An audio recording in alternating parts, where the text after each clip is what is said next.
you ski? Who skied? You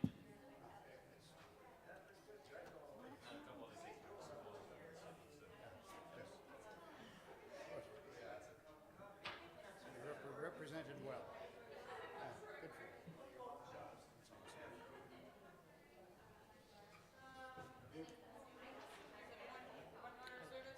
I'm good. Thanks, Al.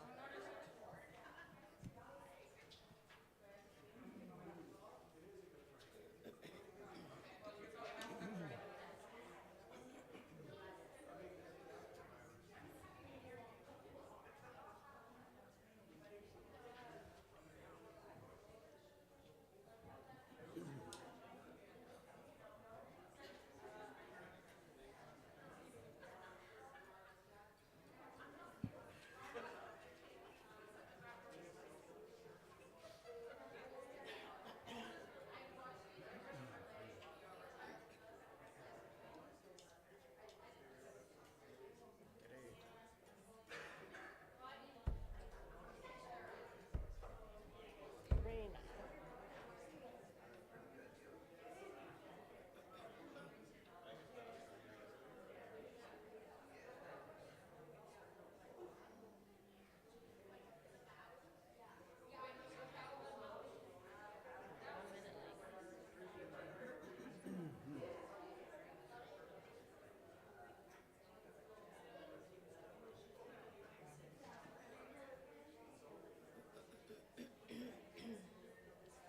I was just talking to Raina.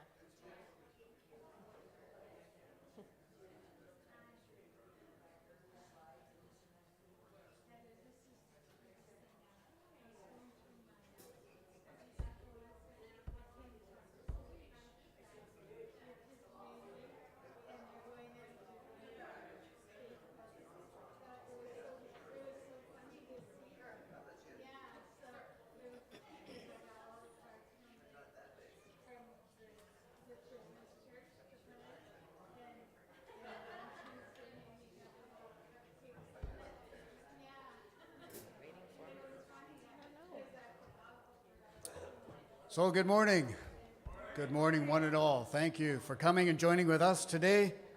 Thank you to those of you tuning in online. We appreciate you taking the time to join us. But this morning we're gathered together here to worship together and to gather in as a family group of believers this morning. We're going to get started right away because I understand that our guest speaker this morning can get a little long-winded, so we need to get going right away. Let's stand together as we get started. Here we go.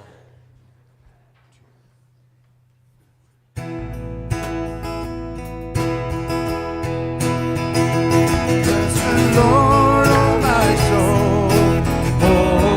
my soul, worship His holy name. Sing like never before. Oh my soul, I'll worship Your holy name.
pause this morning in our busy weeks and we come gather together. We come in to step into your presence and we invite you here this day. It is our desire to worship you as we have just sung, not just going through the words of these songs, Lord, but truly this is the desire of our heart, is to worship you. Pray that you'd be with us and among us this morning as we do that together. And we do pray this in Jesus' name. Amen. You may be seated. Helen's going to make her way up to the front to do some announcements for us.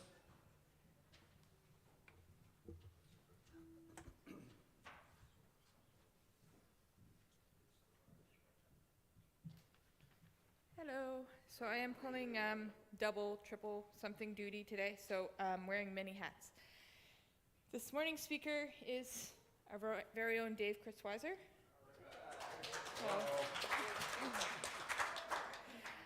Also, something I found out today, which I probably should have been aware of before, is today is the first Sunday of Lent. So I did find out from my sister as well, there's a thing called Hallow app, like hallowed, not hollow, that has a special Lent feature in there, and I guess the first 30 days are free. Lent is 40 days, but the first 30 days is free. Our junior and senior youth will be dismissed after worship to meet up with Michelle in the youth room. We now, have an interim prayer and care team ministry leader to fill in for Lois until she's all healed up and back on her feet. But we're still looking for a new prayer point person. All the details can be found in your newsletter, and if you're interested, just contact me or the board.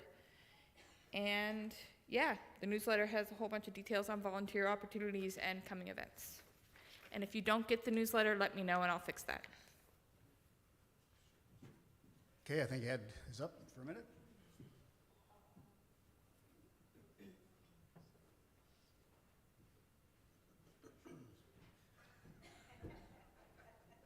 Saw that, eh? I borrow this just for a minute. For you people over 70, don't do that at home. This morning, first of all, I'd like to give you a little update on the scrap drive that we've been running for the last couple of years. Due to your generous donations and all the help from this past year, from March till now, we've been able to raise $3,700, which brings us to a total of about $6,200 or $6,300.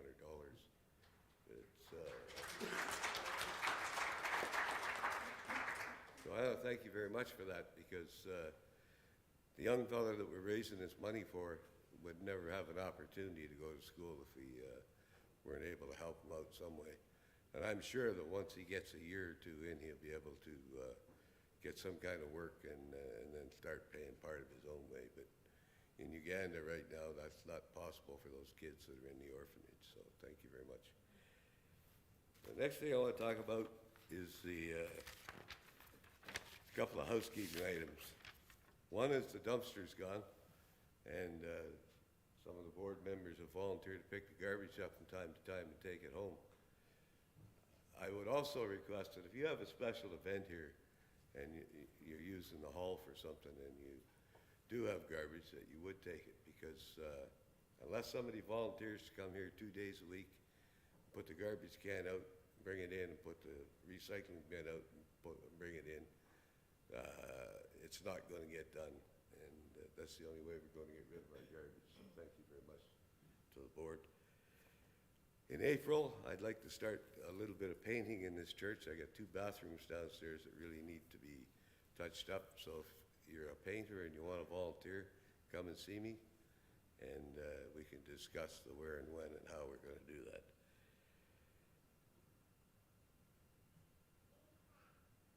Did you have that video?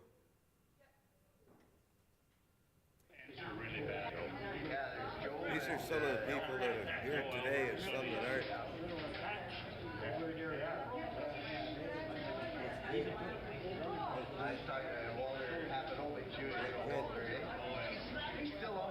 They're no longer with us, and Kenny Bonnell has taken it upon himself to somehow come up with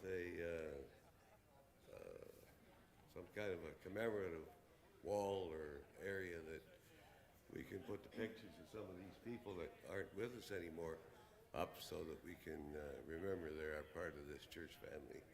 So if you got anything to contribute to that, then talk to Kenny or somebody on the board, because that's the direction they'll be going in sometime in the future.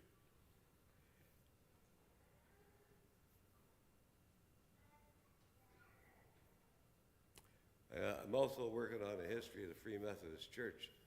So if you've got any articles or pictures or testimonies that you want to contribute to it, come and see me at any time, and I'll see what I can do about that. I'll have more on that later, because there's different things you want to do. But what I do want to do today, especially, is this Praise the Lord Foundation, or the PLTF, what do they call that? PLTF. The LTF.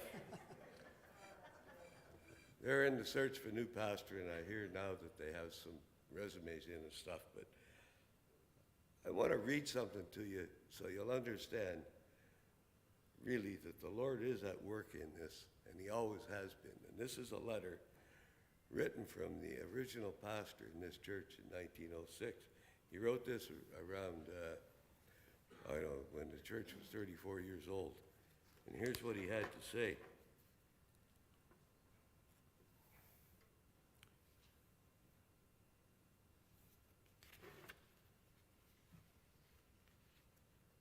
Oh, I thought I had the page open to the right place.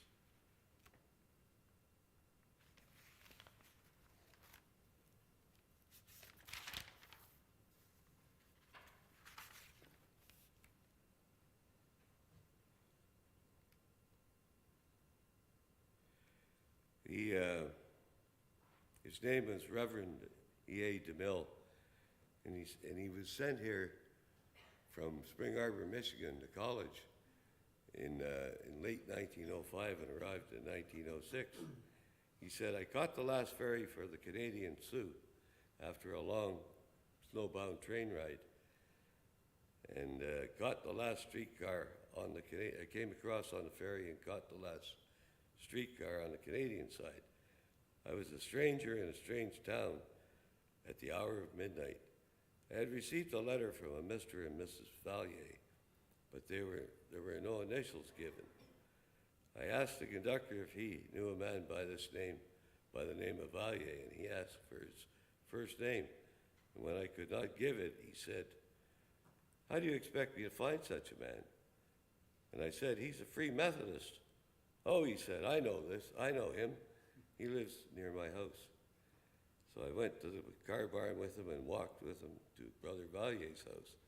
And I was persuaded at the time that the wing of the Lord, the wing of the Almighty, had sheltered me. There were only 6 Free Methodists in the city, but we organized a class and held our meetings in private homes, and God did give us times of glorious victory. Some of our Sabbath morning meetings ran until 2 o'clock in the afternoon." But the other thing I want to read is this part right here. Later on, as he was ministering here in town, he said, "Once when living on Bruce Hill, we ran out of food, wood, and money. We had our usual morning worship and told the Lord about it, but we told no one else. And as we rose in prayer, a man who was attending our church but not a parishioner came to the door and said, 'Excuse me, but I started to work. And when I started to work this morning, something kept saying to me, give the preacher folk $3. So here it is.' He said, 'If you have a use for it, good, and if you don't have a use for it, keep it.' So if there's a need, God's going to look after it, and I'm sure that he will provide the pastor that we need for this church in his time. So thank you very much. Oh, one more thing. Oh, so this is important. I didn't forget about it, but yeah, this week marked 1 year of the combat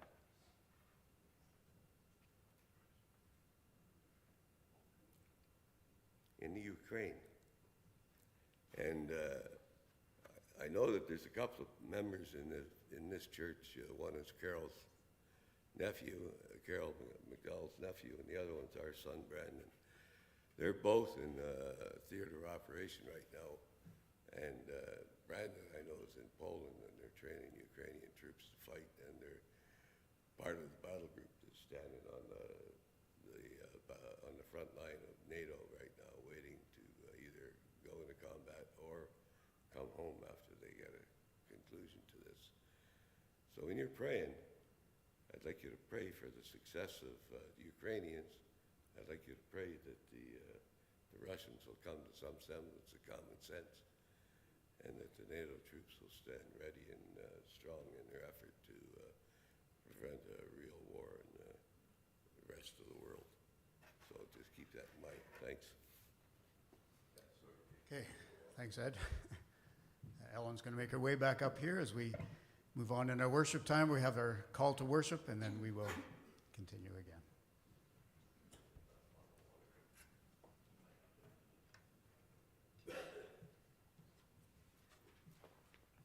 Just realized I'm wearing my stylish boots, so those are great for running in. Okay, our call to worship this morning is Romans 12, 1 through 3. And so, dear brothers and sisters, I plead with you to give your bodies to God because of all he has done for you. Let them be a living and holy sacrifice, the kind he will find acceptable. This is truly the way to worship. Don't copy the behavior and customs of the world, but let God transform you into a new person by changing the way you think. Then you will learn to know God's will for you, which is good and pleasing and perfect. Transform you by changing the way you think. Hang on to that thought as we rise in worship. We'll come around to that eventually. Here we go. Let's stand together.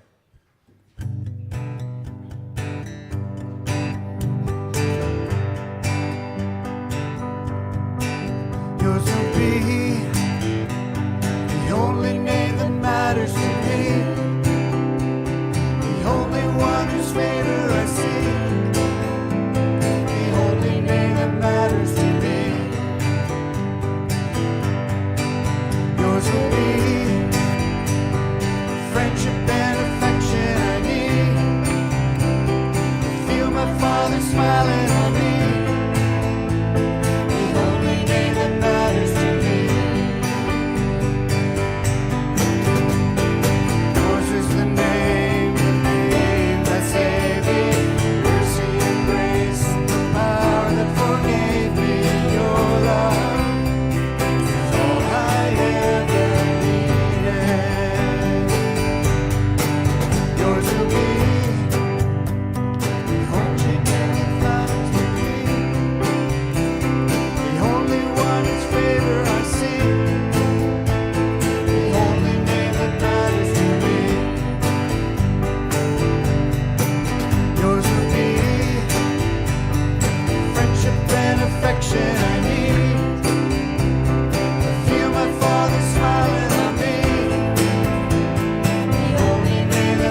may be seated.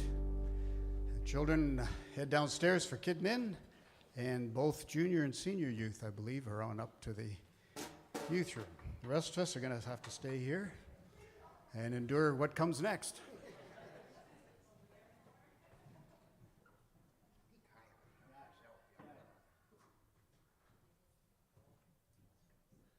So, Dawn, I'm just going to switch to the other microphone.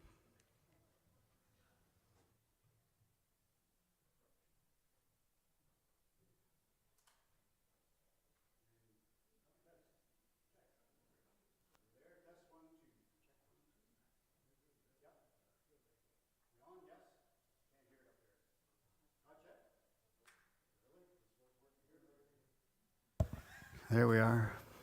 Turn the little knob on the top, is what they said. All right. So there was a cancellation in our pulpit supply schedule. So that's why I'm filling in this slot here this morning. And as has been our practice in the last while, you'll have noticed that we do things a little differently. Sometimes, not always. So today is one of those, I have to say. So I'm not actually going to preach. I'm not going to give a traditional sermon this morning. We're going to do something else. I'm going to tell you about that in a minute. But just to assure you, for those who prefer a traditional Sunday morning sermon, come back next week. We're back on track next week. And if I get asked to fill this slot again, maybe I won't after this one, but if I do, then I'll come back and we'll do an actual sermon. But today I wanted to do something else. And so we're going to get to that in a second. So Dawn, I'm going to get you or Lyndon, to turn the lights off on the stage here, because I got a lot of pictures and stuff, and I'd like them to show up on the screen as best they can. And it might actually help to also shut off the back two lights at the back just over you guys, so that I can see my screen on the back there. Would help. Okay. So as we get going, just check and make sure the system works. Yes, it does. Clicker's working. Yes, it is. There it is. And to be honest, a chance to show off one of my photos. There's Crystal Creek. That's Crystal Creek just below Hiawatha. A lovely little spot in the fall, so a chance to do that. Every once in a while, I get invited over to Bethel Bible Chapel around the corner here to speak to the men's group on a Saturday morning. And what they like me to do is come and talk about some experiences and issues that are related to my career as an environmental scientist with the Government of Canada, the federal government, but then bring it around to some spiritual lessons to be learned from that. That's what we kind of like to do over there. The last one I did was in December, and it seemed to go over particularly well. So when this slot came open a couple weeks ago, I thought, well, maybe I'll just redo that. So that's what we're going to do today. Here we go. So it's called Neonics, Honeybees in the Image of God. Now, you're going to look at that and you're going to go, yeah, dude clearly couldn't decide what to talk about, so he just put up a whole mishmash of issues and but we're going to actually weave this story together. I want to tell you this story about neonics, honeybees. We're going to bring it around to the image of God. Remember the scripture that Ellen read for our call to worship about the living sacrifice, transformed by the way we think? I told you to hang on to that thought because we're going to get around to that eventually. But it's going to take me some minutes to get there because I'm going to tell you the first part of the story first, and then we're going to try to weave it all together, and we'll see how it goes from there. How's that? We're all good? All right? We're good on that. Okay, so this starts with about a dozen years ago when I was still working, and I was asked to participate on a task force for the IUCN, the International Union for the Conservation of Nature.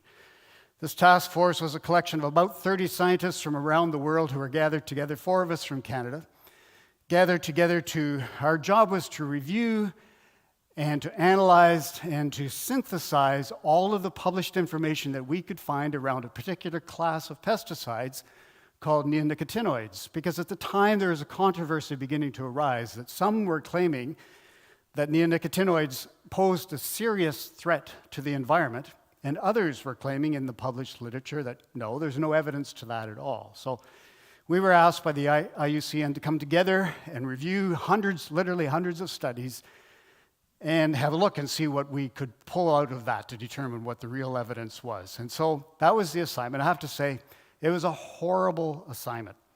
Honestly, I had to travel to Europe. I know. We had to meet in places like Venice and Padua and Belgium. And we had to endure nightly banquets of the local cuisine. I know, it was really, really awful. It was an awful assignment. But believe it or not, we actually did do a fair bit of work. And so let me just run through that a little bit. as we get poised on this. So we did find a number of things, and here's some of the information that began to emerge from that. So at the time, neonicotinoids were by far the most widely used class of insecticides in the world. So insecticides, as you know, would be poison toward insects that we don't want. That's what they're intended for. It's a nerve poison, most insecticides are, but this one is systemic in the sense that it gets taken up into the plants. It goes into the plant tissue. So if you're trying to protect corn, for example, you would plant a seed with neonicotinoid on it, and that neonicotinoid will go into the corn and all the tissues, and then when the little nasty bug comes along to eat the corn, it gets a mouthful of the neonicotinoid and it dies. Turns out for that reason, because it was systemic, it was highly, highly effective insecticide against a whole range of pests. And so we found that it was very widely used around the world. And in fact, often it was used prophylactically. That is, that it was used even when there was no known pest problem, but they used it anyway, just in case. They wanted to prevent any pest problem from arising. So it was used prophylactically. So for example, a dozen years ago, every kernel of corn that was planted for commercial corn crops in Canada, so as you drive through southern Ontario or out west or wherever, those huge fields of corn, every one of those seeds was coated in neonicotinoid. And that was true for most commercial crops around the world, which means that this particular class of insecticide was extremely widespread. And because of that persistent, widespread use, we were finding evidence that it was beginning to persist in the environment. One of the early signals that we found that this may in fact be causing environmental issues was that it became strongly implicated in honeybee colony collapse. So you may have heard about that. You may have heard in the news that honeybees are in trouble around the world. And they're in trouble for a number of causes. So there are things like climate change. There are things like habitat loss. There are things like viruses and fungi and other diseases that are all contributing. But we found, when we did this statistical analyses, that the use of neonicotinoids was always strongly correlated to the biggest problems with honeybees. And so we found that strong correlation that seemed to imply that it was in fact causing harmful effects on honeybees. This is a big deal because honey production, of course, around the world relies on honeybees, but more importantly, especially from our perspective, from the science perspective, is that these honeybees represent a class of key pollinators. And the loss of pollinators is a serious threat to food security. So if we just pause now for a moment and focus in on the honeybee and the stuff that we worked around that, I think it's worth spending a few minutes here to understand why this is a fairly important deal. So it turns out when you go home for lunch today, that about a third of the food that you will consume will be dependent on pollinators, not just honeybees, but honeybees are a key component of that, and they represent the class of those important pollinators. In fact, about 70% of our top 100 food crops and 90% of wild plants rely on insect pollination, such as by honeybees. But I want to just pause for a moment and zero in on this amazing little creature, the honeybee. We know that they're colonial. You've all heard of the beehive, so we know that. Each beehive will typically contain about 10,000 to 60,000 individuals. So it's a busy little place. When we use the expression busy as a beehive, that's why there can be up to 60,000 little bees buzzing around in there doing their thing. Females are by far the most abundant in these colonies, and they do all the work. Males, that we call drones, are necessary for mating, but that's about all. They don't do anything else. And in fact, behavioral studies in the beehives have shown that males actually have to beg for food in order to survive. They don't even get fed by the other workers, because once their job is done, they're considered of no use. And then as the hive senses that winter's coming on, the males all get kicked out, so they don't get to overwinter, and they, of course, perish. They can't survive without being in the hive during the winter. So it's a bad job to be a male honeybee, is what I'm saying. That wouldn't be the thing you'd choose to do. And queens, you all heard of the queen bee. Queen bees are by far the largest bee within the colony, but a queen bee actually just arises from a regular worker bee larvae, but that receives special treatment. So when a hive senses that a new queen is needed and necessary, they apparently randomly select 6 or 7 larvae, that is the young worm-like stage of the honeybee.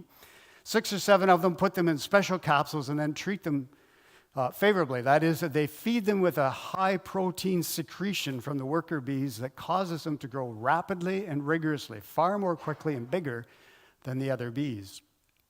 And then the first one out, so the first queen bee to emerge, the first job that she has is to kill the other queen bees that are growing beside her to get rid of the competition. And then she becomes the queen bee for the hive. And then mating takes place. That's necessary for egg production, but mating is always outside of the hive. This is during flight. So they do a flight. Mating occurs there. That's when the males become useful. And then the queen bee comes back to the hive and begins to lay her eggs. And she can lay up to 1,000 eggs per day for a year or more before the whole cycle gets repeated again. Here's a couple more just interesting things about the honeybee as I just pause for a moment and think about honeybees. So a kilogram of honey, a little bucket of honey about this big, requires bees to collectively, all of them together, fly about 40,000 kilometers. So that's like flying from here to Australia and then back down to Australia. So collectively, that's the work that they're putting into when we get a nice little kilogram jug of honey. So next time you open up your honey jar, you might have a better appreciation for the work that went into that. Food sources are determined by scout bees. Scout bees are sent out to search, and so they wander all over the place. They can wander quite far from the beehive, but they always come back in a remarkably straight line. This is where the term beeline comes from. So the beeline is this straight line back to the hive once they have discovered the food source. Because the navigation skills of these little creatures is just nothing short of absolutely amazing. So the scout bees, for example, will do reconnaissance flights. They will go out and actually fly around the hive in the area to establish landmarks so they can sort of reorient where they are when they're coming in, and they can calibrate distances. They can tell how far things are based on landmarks that they have done during these reconnaissance flights. And then when they go out and moving around in navigation, they use the sun. You may have heard this before, but that's remarkable. They use the sun, and on a cloudy day, they're able to use polarized light coming through the clouds as a compass to help them understand where they're going. And they have some kind of an internal time clock that accounts for the sun's movement, so that when they have determined orientation at 10 o'clock in the morning, they will know by 3 o'clock in the afternoon in relation to the sun where that orientation is. Not really sure how that works. Scientists still haven't figured out exactly how that little time clock works, but it's there and it works. Then when the scout determines that there is a reliable food source somewhere, they come back and they communicate that to the rest of the hive. So they communicate the type of food it is by literally handing out samples to all their buddy workers around them. They just pass it out, and this gives them an idea of what it is. And they're able to communicate the location of the food in relation to the current sun's position. So they're able to tell the worker bees the type of food source and where it is. And they do this through something that's known as a waggle dance. So this is amazing. This is done on the vertical plane inside the hive. And the angle of departure from straight vertical represents the angle of the sun that they must fly away from when they exit the hive. And again, it's corrected for time. So when the bee does the waggle dance, they do the dance on that angle that tells the rest of them, we have to go off 14 degrees when we head out the door. And then they do this waggle, and the length of the waggle, or the duration of the waggle, represents the distance of the food source. So 1 second waggle, for example, represents about a kilometer distance. So it's just amazing. They can do this little communication waggle dance. And if you don't believe any of this, you can look it up. And you can actually get on YouTube and find the waggle dance. There are little cameras in hives that they'll show you how this waggle dance works. It's remarkable, these little creatures, what they're able to do. Okay, so back to the neonics then. So as we put all this together, we found, of course, this on honeybees, mounting evidence of that, but we also determined that there was mounting evidence around the world of other pollinator declines. Bumblebees in particular seem to be highly susceptible to neonicotinoids, but other pollinators as well seem to be in decline. We saw strong evidence for that. We begin to find emerging evidence of declines in aquatic insects, not everywhere, but places where neonicotinoids were heavily and persistently used. There were measurable declines in aquatic insects. Also, the negative effects on earthworms. We did some of that work here in Canada related to forestry, where we were using neonicotinoids at the time. and other invertebrates that we found that there were declines in that. We also found that there was some evidence on fish and birds. That is, that the neonicotinoids seem to be associated with harmful effects on fish and harmful effects on birds, although those were what we would call secondary effects, not primary. So the neonicotinoids weren't harmful to the fish or birds directly, but because those species relied on insects as a primary food source, when the insect food source was depleted by the use of neonicotinoids, then those populations were in trouble because their food sources were reduced, and we could show actual measurable reductions in population health for fish and birds in those situations. And all of this was related to long-term exposure to very low concentrations, which is why it didn't get detected when neonicotinoids are first being tested and developed as an insecticide. When insecticides are being proposed, they go through a very rigorous testing protocol, but all those tests are designed to determine its toxicity over a fairly short period of time. And this, we were seeing, is a result of long years' persistence at very low concentrations that was resulting in these kinds of effects, which is what brought us there. So as a result of that, the task force was able to put together, I think 8 or 10 publications were published, and then we held a number of international press releases. The first one was here in Canada. We did it in Ottawa. That was the first one. That's the one that broke the news the biggest. It was all over the news for a couple of days. Sidebar, I probably should shut off the recording at this time, but that was the era when I was working for the federal government under the Stephen Harper government, and they had a real muzzle on all of their federal scientists, so I wasn't able to speak to this without going through kinds of hoops. So Canada didn't get the chance to show its position that we played in all of this as we could have had under other circumstances. But anyway, as a sidebar, it has. The other press releases occurred in the UK and then in France. And that task force continues now. I've stepped off in my retirement, but the task force does continue, and they continue to put things out. As a result of that, most jurisdictions around the world have set restrictions on the use of neonicotinoids. Some of them have outright banned the use of neonics. And just to be clear, this was not an anti-pesticide campaign, as many special interest groups would have had us do, but many of us on the task force understood that there are times when pesticides can be useful. They can be useful tools when there are threats to food and resource security, but we need to know the environmental risks associated with them and then use them prudently, accordingly. We need to use them cautiously. That was the whole point of trying to understand what the risks are and then get rid of those that are a real problem and rely on those that we can safely use when it's required. All of this to protect the environment. But as Christians, as believers, we might go, okay, that's all really cool and everything, but should we be concerned about protecting the environment? Don't we believe in a God who controls everything and has his hand on it all, and that eventually he'll take care of the earth and everything in it because it's his creation? And so we don't need to be worried about it. And so we might pause and ask the questions. This is what I asked the guys over at Bethel. Are environmental concerns biblical? Is this a biblical notion that we should be concerned about protecting the environment? You're going to guess that my answer is going to be yes, but I think we can go back to a number of scriptures, and in fact, I think we can gain a real insight to this by looking back at the very early accounts of the creation poem that's presented in the first few chapters of Genesis, because there, this concept of a responsible image bearer arises. Okay, so there we see this concept right in the early parts of the Bible, this concept that this notion of a responsible image bearer. That is, that humans are unique among all creatures, and they have been given this responsibility to bear the image of God. That's their vocation. That's what they've been given. And that needs to be done in a responsible fashion. Look at this in Genesis chapter 1. Then God said, "Let us make mankind in our image, in our likeness, so that they may rule over the fish in the sea and the birds in the sky and over the livestock and all the wild animals." This phrase in here, that they may rule over, has been interpreted various ways from the original language. And some would say that it implies that humans are free to exploit everything in the earth because God has created it for them, so it's theirs to use how they would.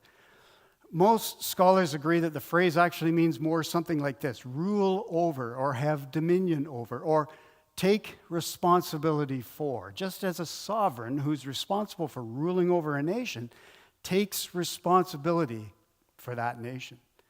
And then I think the key phrase in this, can't really see, can you see that? Yes, I can, you can. The red line illustrates the phrase that I think is key in this verse. So look how that links the two thoughts together. Let's make mankind like us in our image so that they can take care of our creation. Let us make man in our image so that they can take care of our creation. I looked this verse up in a whole bunch of different translations, and almost all of them use something like so that or something like it that links these two thoughts directly together. And then there are other places in Scripture as well where it's clear that God intends for his earth to be taken care of. And in fact, we see that God has meticulous care for his own creation. Things like feeding animals, supplying rain, forming clouds, etc. You can find all those things illustrated in the Psalms in particular. But the key here is that every time those are mentioned, they elicit praise. That those are praiseworthy activities of God. And that's found in, for example, in Psalm 104 and 145 and 147. So God taking care of his creation elicits praise. But then we might pause and say, well, but the problem with that is that if we focus too much on creation care, doesn't that sound like we might value the planet more than people? And we know that God has a strong principle for us to love people and care for people. We're reminded what Jesus himself said in Matthew chapter 22 when he was reminding us of the Levitical law that says, love the Lord your God with all your mind, soul, heart, and strength, and your neighbor as yourself. So clearly God intends us to love each other.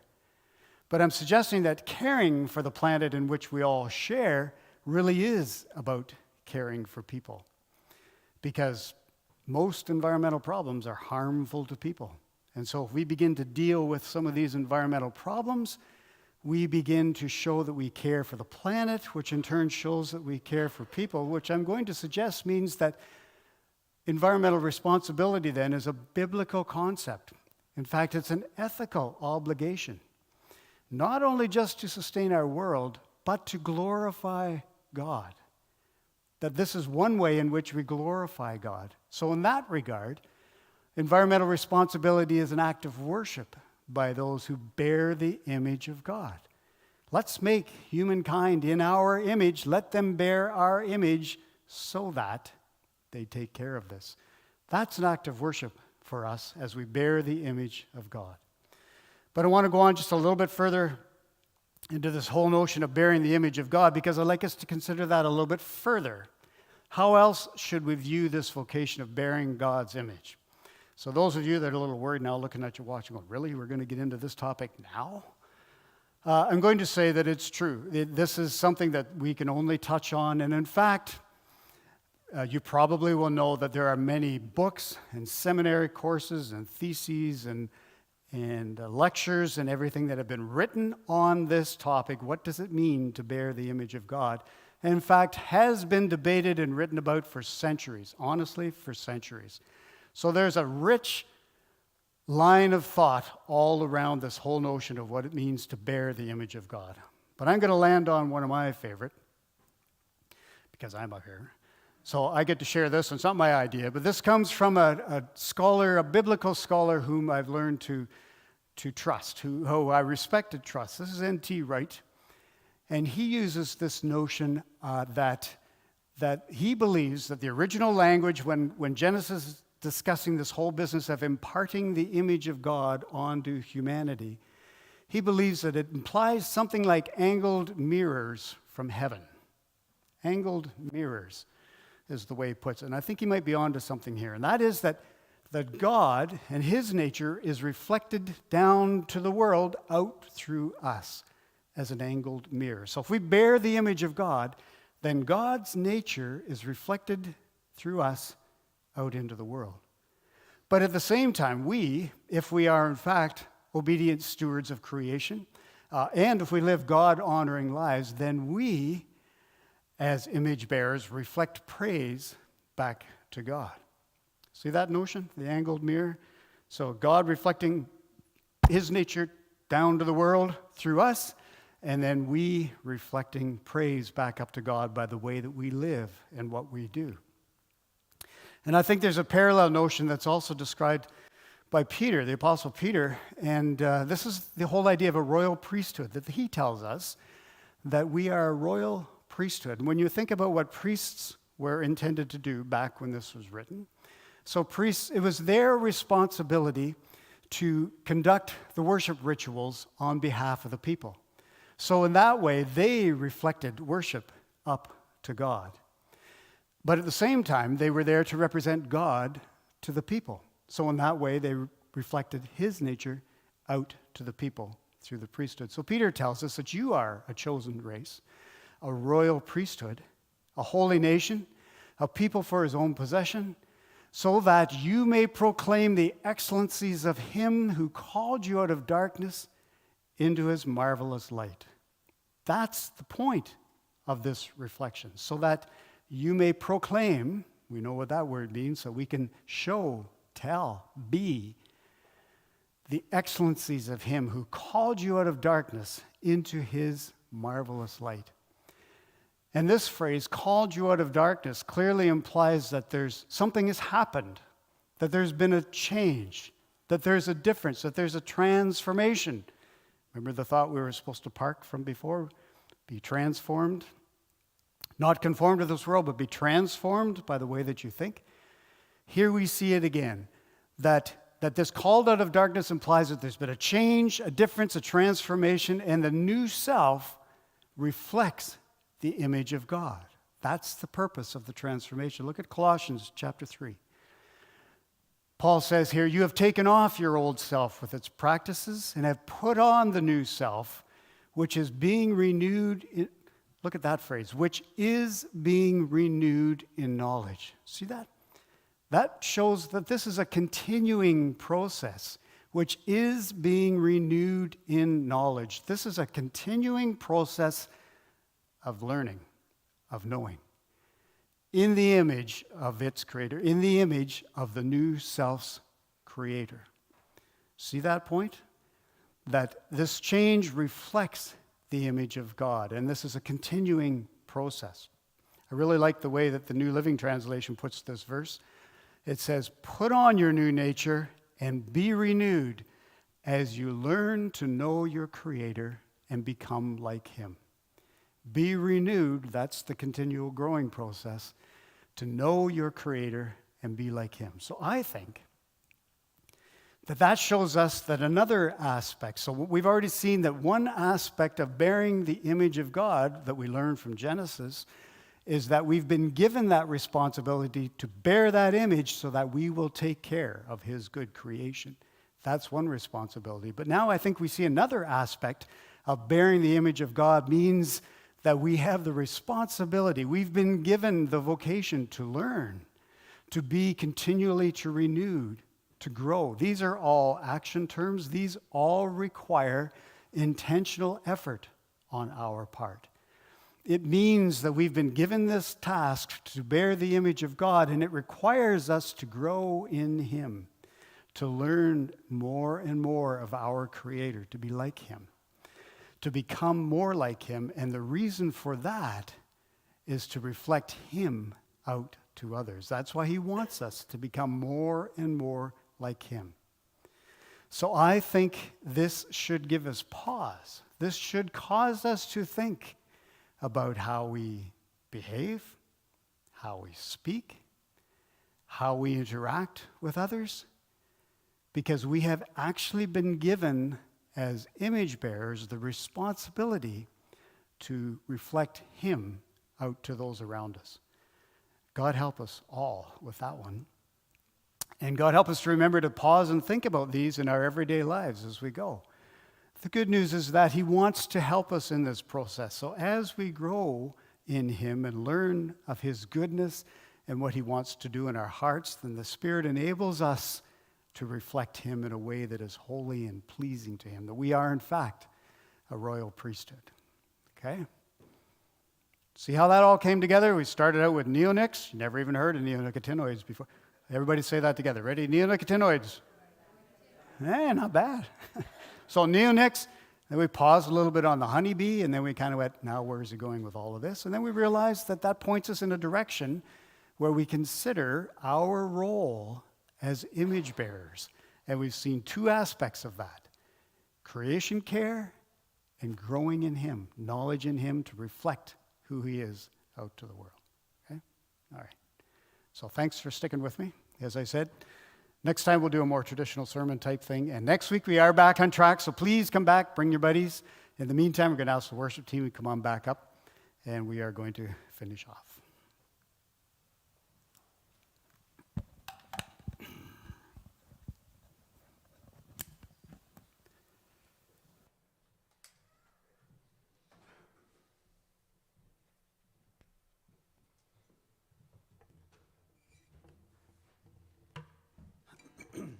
So this whole notion of this responsibility having been given to us is an act of love by God. It shouldn't be viewed as an onerous task that we would feel burdened down by this, but it's because of God's great love that he wants us to know and to understand who he truly is, and then to bear that image of his out to those around us. That's his good pleasure in us. And so this song talks about the love of God. Let's stand together as we sing it.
stretches to the sky.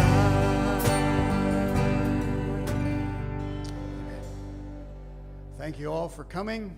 Appreciate you joining with us today as we worship. God bless. Have a good week.